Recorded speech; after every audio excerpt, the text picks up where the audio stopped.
जय हिंद, वंदे मातरम मेरे प्यारे साथियों। एक बार फिर नई भर्ती के साथ मैं दीपक दायमा आपके अपने YouTube channel Agniveer soldiers academy पर स्वागत करता हूं। आज हम बात करने वाले एक नई भर्ती आई है बीएसएफ बॉर्डर सिक्योरिटी फोर्सेस के अंदर आपकी जो टोटल वैकेंसीज रहने वाली 275 पदों पर बॉर्डर सिक्योरिटी फोर्स की नई भर्ती आई है। इसके अंदर कौन कौन आवेदन कर सकता है, क्या क्या योग्यता मांगी गई, और सबसे पहले मैं आपको बता दूँ इसमें जो आवेदन कर सकेंगे उनका कोई भी एग्जाम नहीं होगा, ना ही उनका फिजिकल होगा, ना ही उनकी रनिंग होगी। सिर्फ उनका क्या होगा, पीएसटी यानी कि फिजिकल स्टैंडर्ड टेस्ट होगा, जिसमें आपकी हाइट, वेट, चेस्ट मेजरमेंट करी जाएगी और उसके बाद आपका सीधी मेरिट लगेगी। मेरिट किस प्रकार से बनेगी और उसकी मेरिट के आधार पर आपका सिलेक्शन होगा। तो आपको स्टेप बाय स्टेप पूरी जानकारी दी जाएगी। शुरुआत करते हैं इस वीडियो की। Application are invited from eligible Indian citizens, यानी कि इंडियन सिटीजन्स होने चाहिए फॉर्म भरने के लिए। मेल और फीमेल दोनों ही कैंडिडेट इसके लिए आवेदन कर सकते हैं। फॉर फिलिंग अब 275 vacancies for non registered and non ministerial post for constable GD, यानी कि जो ये भर्ती होने वाली कांस्टेबल जीडी यानी जनरल ड्यूटी के पदों पर होने वाली है। आपको पता ही है जनरल ड्यूटी के लिए आपकी जो योग्यता मांगी जाती है वो सिर्फ 10वीं पास मांगी जाती है, अन्य कोई योग्यता नहीं मांगी जाती। उसके बाद दिया हुआ है इसमें general duty in group C, यानी ग्रुप सी की वैकेंसी रहने वाली है, जिसमें आपको पता ही है सैलरी भी आपकी अच्छी खासी होती है।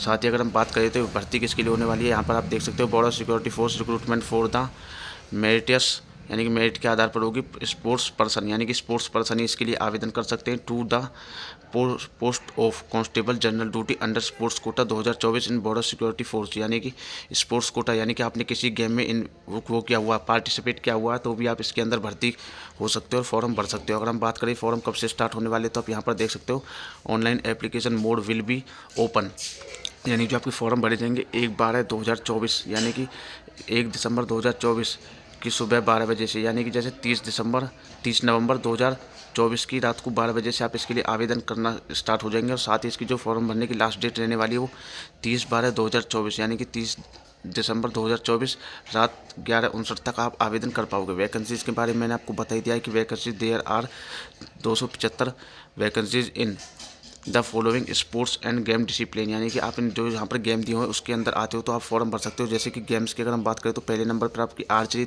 दूसरे पे एथलेटिक्स, यानी कि एथलेटिक्स में अगर हम बात करें तो यहाँ पर रेस दी हुई है आपकी कितने मीटर इवेंट में आपने हिस्सा लिया हुआ हो, तो यहाँ पर आप वो देख सकते हो सारा। यहाँ पर मैं बता दूँ आपको सबसे पहले तो इधर की तरफ इवेंट जो दिए हुए हैं मेल कैंडिडेट्स के दिए हुए हैं, साथ में वैकेंसी। उसके बाद वुमेन कैंडिडेट्स जो उनके इवेंट्स दिए हुए हैं, साथ में वैकेंसी दी हुई है। उसके बाद में आपके एथलेटिक्स हो जाती है, अलग अलग गेम एथलेटिक्स के। उसके बाद में आपका बैडमिंटन, स्विमिंग चौथे नंबर पे दी हुई है। उसके बाद में आप किसी प्रकार से गेम दी हुई है। डिवाइंग के बाद water polo, basketball, boxing, cycling, यहाँ पर काफ़ी सारे गेम दिए हुए हैं, क्रॉस कंट्री। और साथ में आप सारे गेम बाकी के जो रह गए इसमें पढ़ लेना। बाकी अगर मैं पढ़ के सभी बताऊंगा तो आपको वीडियो लंबी हो जाएगी। अगर आप ये नोटिफिकेशन डाउनलोड करना चाहते हो तो नोटिफिकेशन का जो लिंक है वो आपको हमारे डिस्क्रिप्शन में मिल जाएगा। डिस्क्रिप्शन में दिए हुए लिंक पर जैसे आप क्लिक करोगे तो आप हमारे व्हाट्सएप चैनल पर पहुंच जाओगे, वहां से आप इस नोटिफिकेशन को डाउनलोड कर पाओगे। साथ में वेट लिफ्टिंग वगैरह, वाटर स्पोर्ट्स, रेसलिंग, आपकी रेसलिंग, फ्री स्टाइल, शूटिंग, ताई कमांडो वगैरह काफ़ी सारे गेम दिए हुए हैं, फेंसिंग। टोटल आप यहाँ पर देख सकते हो। सबसे अच्छी बात यह है कि इसमें फीमेल महिला कैंडिडेट्स है उनकी वैकेंसी ज़्यादा रहने वाली है, 148, और मेल कैंडिडेट्स की 127 वैकेंसी रहने वाली है। टोटल 275 वैकेंसी हो जाती है। अगर हम बात करें तो आपका जो सिलेक्शन होगा इस मेरिट के आधार पर होगा। मेरिट आपकी बनेगी मेडल और विनर और इवेंट्स के अंदर, यानी कि आपने किस गेम में कहाँ पर पार्टिसिपेट किया उसके हिसाब से आपको नंबर दिए जाएंगे। नंबर की अगर हम बात करते हैं तो इसके लिए आपको जो आवेदन करने हैं, आवेदन कब से स्टार्ट हो जाएंगे, आवेदन की बात करें तो इस वाली वेबसाइट से आप इसके लिए आवेदन कर सकते हो। साथ ही नोटिफिकेशन भी आपको इस वेबसाइट पर मिल जाएगा। पे स्केल की बात करें तो यहाँ पर आप देख सकते हो 7 CPC पे मैट्रिक्स, यानी कि आपकी कांस्टेबल जनरल ड्यूटी की भर्ती होने वाली जो कि अंडर स्पोर्ट्स कोटा के तहत भर्ती होगी, लेवल 3। आपको इसके अंदर सैलरी की बात करें 21,700 से 69,100 रुपये आपकी सैलरी मिलने वाली है, रहने वाली है। उसके बाद में हम बात करें तो पे अलाउंसेस वगैरह जो अदर अलाउंसेस होते हैं गवर्नमेंट के, वो सभी आपको इसके अंदर दिए जाएंगे। साथ ही एलिजिबल कंडीशन, यानी कि आपको जो सिलेक्शन होगा वो आपको यहाँ पर देख सकते हो।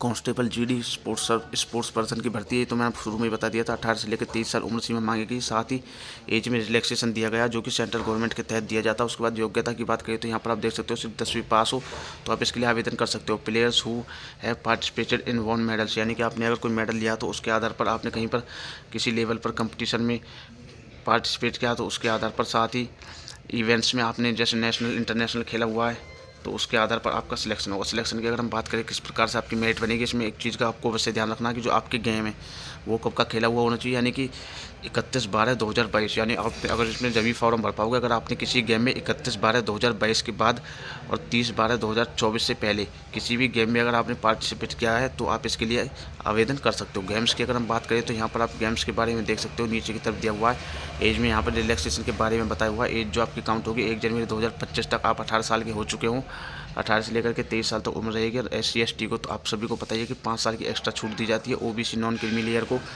3 साल की उम्र में एक्स्ट्रा छूट दी जाती है। इसमें सारा कुछ दिया हुआ है। उसके बाद में हम यहाँ पर देख सकते हो स्पोर्ट्स क्वालिफिकेशन के यहाँ पे आपके नंबर के बारे में बात किया हुआ। जैसे आपने ओलंपिक गेम्स या समर या विंटर किसी में भी पार्टिसिपेट किया, गोल्ड मेडल जीता तो 100 नंबर मिलेंगे, सिल्वर मेडल में 96, ब्रॉन्ज मेडल में 92, अगर आपने पार्टिसिपेट किया तो 80 नंबर। इसी प्रकार से वर्ल्ड चैंपियनशिप वर्ल्ड कप में 90 number, 86 number silver medal, bronze medal 82, participate के 80 आपके 70 नंबर हो जाते हैं। इसी प्रकार से एशियन गेम्स के बारे में देखो, Asian games, youth Olympic games.